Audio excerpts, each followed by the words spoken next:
Here we got the tall deck on the stand, flipped upside down, fixing to disassemble this big bastard. Thought I might make a quick video before I do, showing what the stock bottom end looks like in one of these engines. Pretty fucking burly.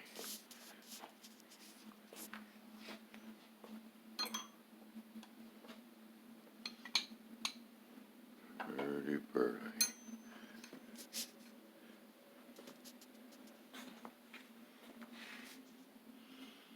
Got some hellacious main caps, nodular iron.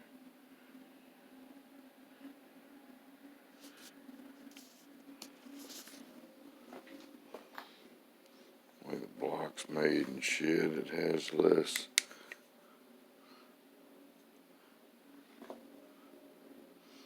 crevices and shit. A lot of areas it's hollow and regular blocks it's filled in here.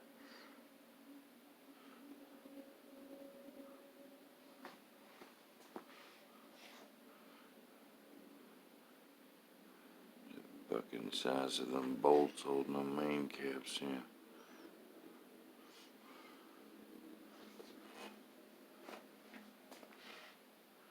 It's a forged steel crankshaft.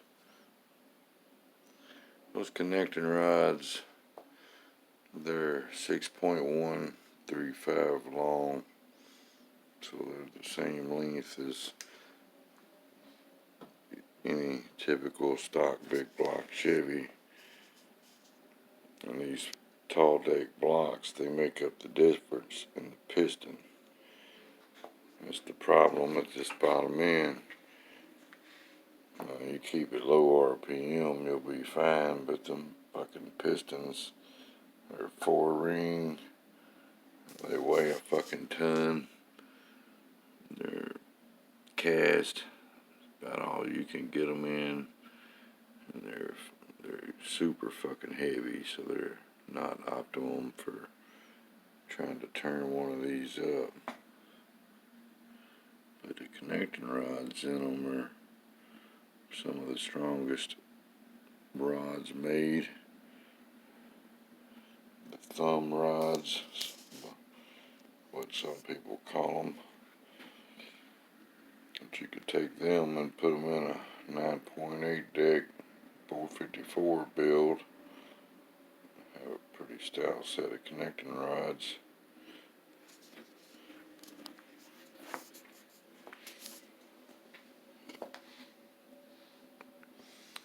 I saw some boys the other night taking a 454 apart, and they were wondering if it had a cast or steel crank. Here's how you tell. You look at your fucking parting line there. If that motherfucker's wide like that, it's forged. Just like up here. You see a big wide parting line, it's forged.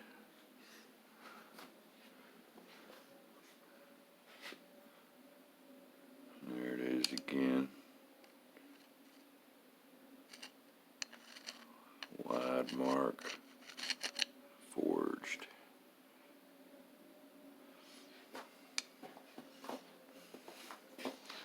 It's got it all the way. You can look down in there, but you can't really see in this fucking engine. You got some water in the cylinder, so it's seized up, so I can't turn it over. I have to go through the tedious fucking battle of getting this motherfucker unfroze and then disassembled. I've been letting some shit soak in it for the last couple of days, so let's see how that goes. But just, you see a wide parting line, you got a forged steel crank. You see a skinny parting line like that, you got a cast steel crank. That's cast.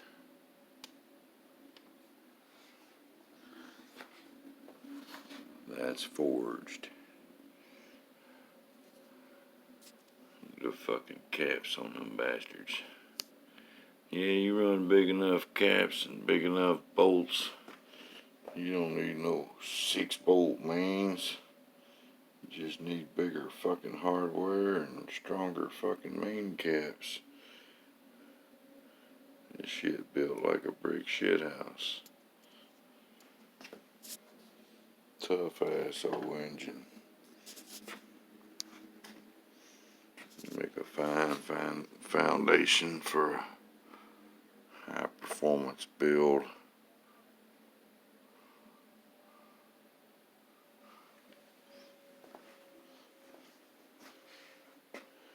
You can see inside the block and shit.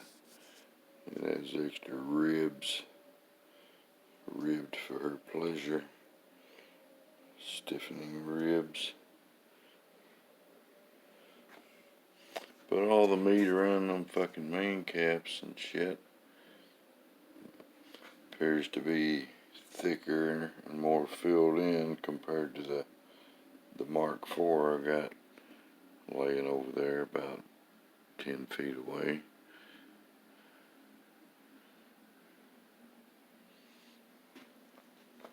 But the best thing to do with these is put the 6.5 3/5 long connecting rods in it. Use 3-ring car type pistons. Build it as a 427 or fucking build one of these up to a 565. I think it's the biggest one I've heard of. But with big block Chevys, cubic inches definitely make a difference, but even a 427 can make big enough numbers to put your shit well in the 9s and the quarter in a single 4-barrel. No fucking problem. I've seen it for years. It's not unreasonable to get 700, 750 horse out of these fucking things in a as a 427. Shit, some people doing better than that, but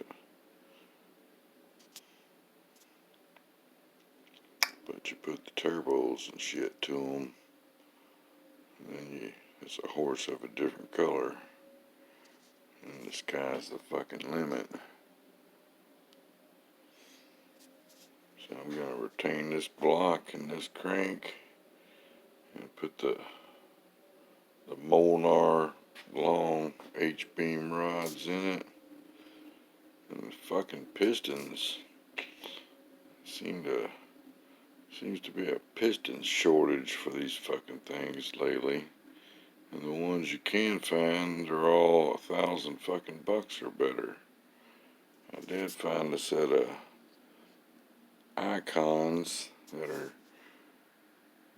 I think, 48cc dome, about 12.5 to 1 compression with a 119cc chamber, 39 thick head gasket, and a 0 deck. But they're about $800 fucking dollars for them son of a bitches.